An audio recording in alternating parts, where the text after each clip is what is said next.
Hello, welcome to Bloom's Newsroom. I'm Dallas Musselhorn, And I'm Stacy Lace. and today we'll be talking about the ancient era. So here's Bambi Turtle Bubble with the ancient era. Bambi Turtle Bubble, and this is the ancient era with the Middle East. Humans migrated from Africa, and agriculture originated, which triggered the Neolithic Revolution. Metal tools were discovered, and the next era of change emerged, the Bronze Age. Metal hoes and tools allowed farmers to work more efficiently, and metal weapons emerged.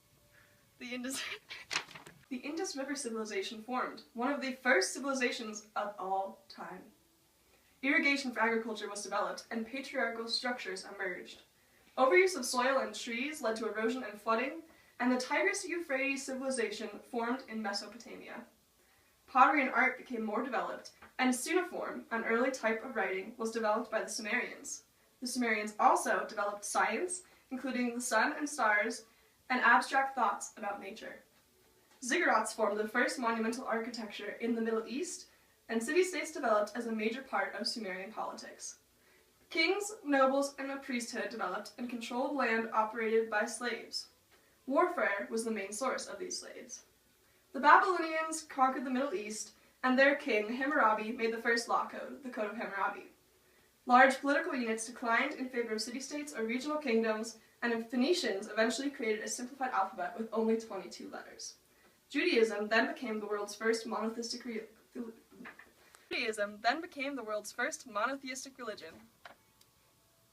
Domesticated animals. Come! Oh, wait.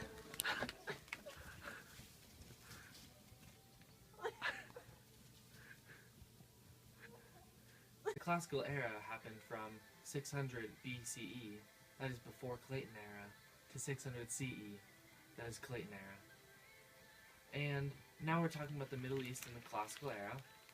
As Asuryan and Roman empires conquered Jewish states, growth of dysphoric Jewish communities grew in Middle East and the Mediterranean.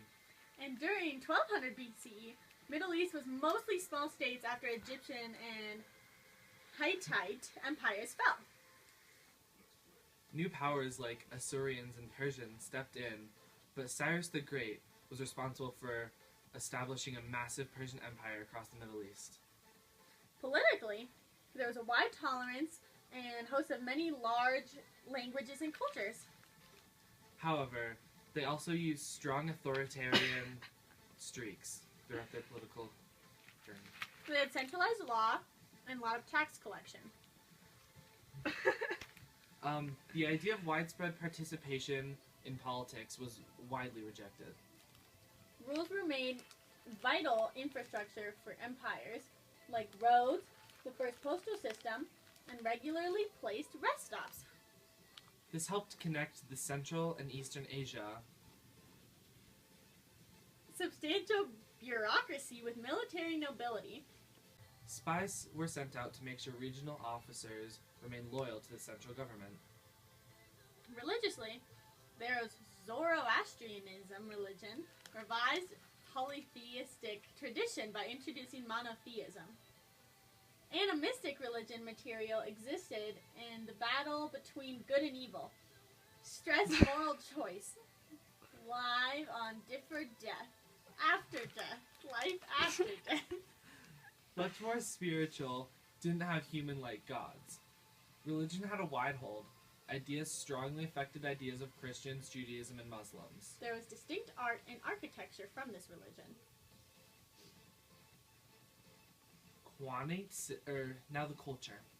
The quaint system was change in farming and irrigation, and it spread diseases. A widening gender differences emerged, and men took over more agricultural production, and men were more dominant, and women stayed at home. There was a huge class gap created. Because of the use of money. And then rating systems improved. And we done. And back, wasn't that classical era just riveting?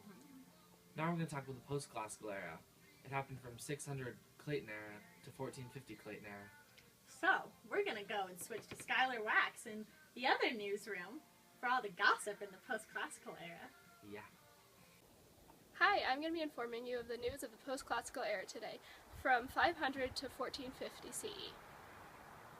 The pre-Islamic Arabian world, the Bedouin nomadic pastoralists founded Mecca, the most important city in the transcontinental trading system. The site of Kaaba and Mecca became the most important religious city in the Islamic world.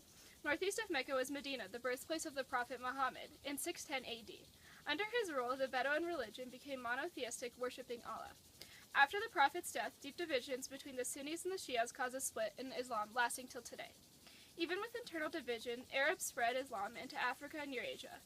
The Umayyads, Islam's first conquerors, spread Islam north into Turkey and east into Asia.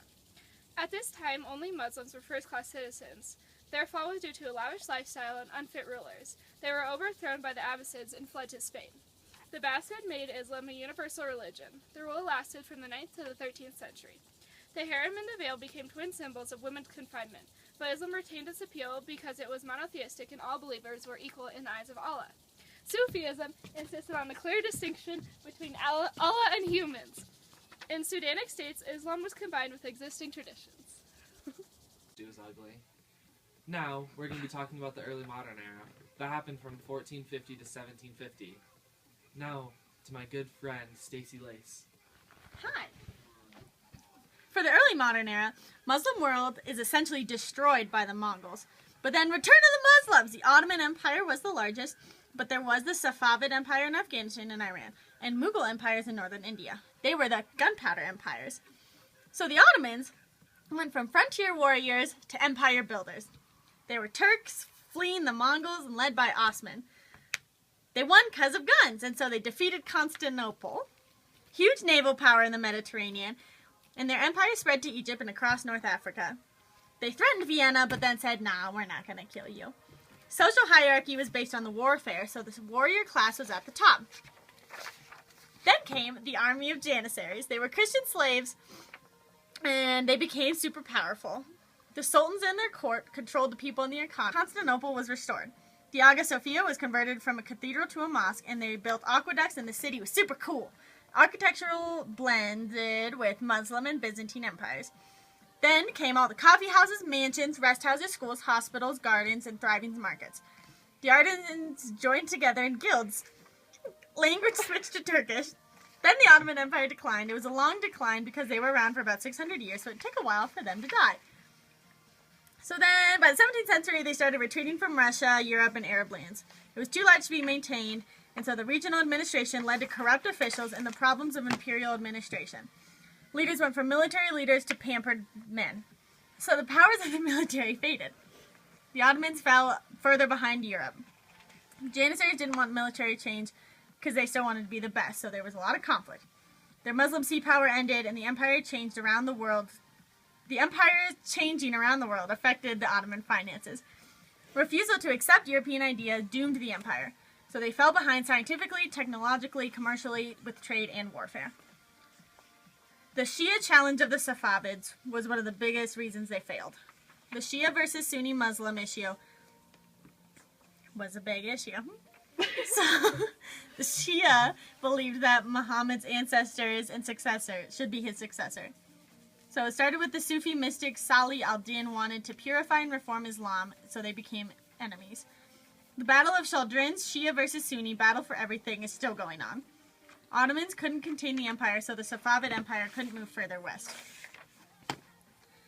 So, when the Safavids Shahs were in charge, there was years of turmoil, and the height of the empire was from 1587 to 1629, and they gave warrior nobility status too. So, the state and religion, they were like Persia. They had grand titles, full theocracy, and forced conversions to Shiism, and they restored the mosques and infrastructure. Society and gender roles, they were both led by, both the Ottoman Empire and the Safavids were led by warriors, had financial drains on peasants, and encouraged handicraft trade, workshops, and engineers. Women were subordinated to fathers and husbands. They were kept secluded and veiled. Some women rebelled, but concubines happened. They mostly stayed in the house, but they could get divorced. So the decline of the Safavid Empire ended because the leaders kept in seclusion, and they didn't have anyone running them. So, Mughals, an apex of Muslim civilization. The founding of the Mughal Empire, Babur lost his kingdom in Asia, so he took North India. By late 18th, early 19th century, the Ottoman Empire central government had grown weak. Despite these widespread reforms, the Ottomans still lagged behind more industrial developed European nations. Russia, looking to expand, engaged in the Crimean War with the Ottoman Empire but lost due to the Ottoman Empire's European allies. The Ottoman Empire was referred to the sick man of Europe.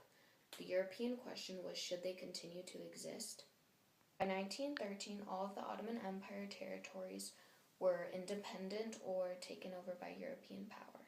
Muhammad Ali, founder of dynasty that ruled Egypt, developed cotton textile industries in Egypt.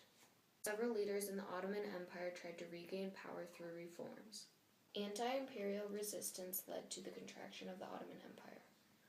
Wow, the industrial era was cool, huh, Pete? Wow. Yeah. The contemporary era. The Middle East in the contemporary era. Before World War I, the states that were around were the Ottoman Empire, Persia, Egypt, Qatar, Oman, and Aden. During World War I, the Ottomans joined the Axis powers, which included Germany and Italy. Since the Ottomans lost the war, their land got carved up, and present-day Turkey emerged as a state. During World War I, the Young Turks in the Ottoman Empire started the Armenian Genocide and massacred 1 million Armenian peoples. Post-World War I, the states that emerged were the independent state of Turkey, the French Mandate of Syria, Iran, an independent country, the British Mandate of Mesopotamia, Lebanon, the British Mandate of Palestine, Saudi Arabia, Kuwait, and Egypt. Egypt during this time started to rebel against their colonial country of Britain, and in 1922 they gained independence. Britain and France still had colonies in the Middle East during World War II, when France and Britain were declared war upon, so the colonies were also technically declared war upon.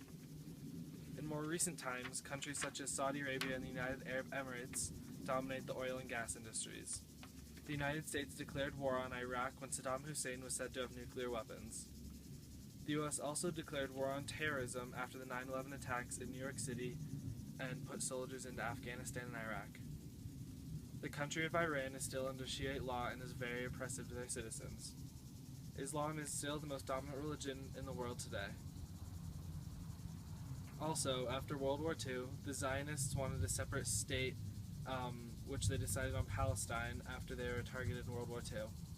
The Arabs also wanted to have Palestine, so they decided that they would split it into two states, Palestine for the Arabs and Israel for the Jewish people.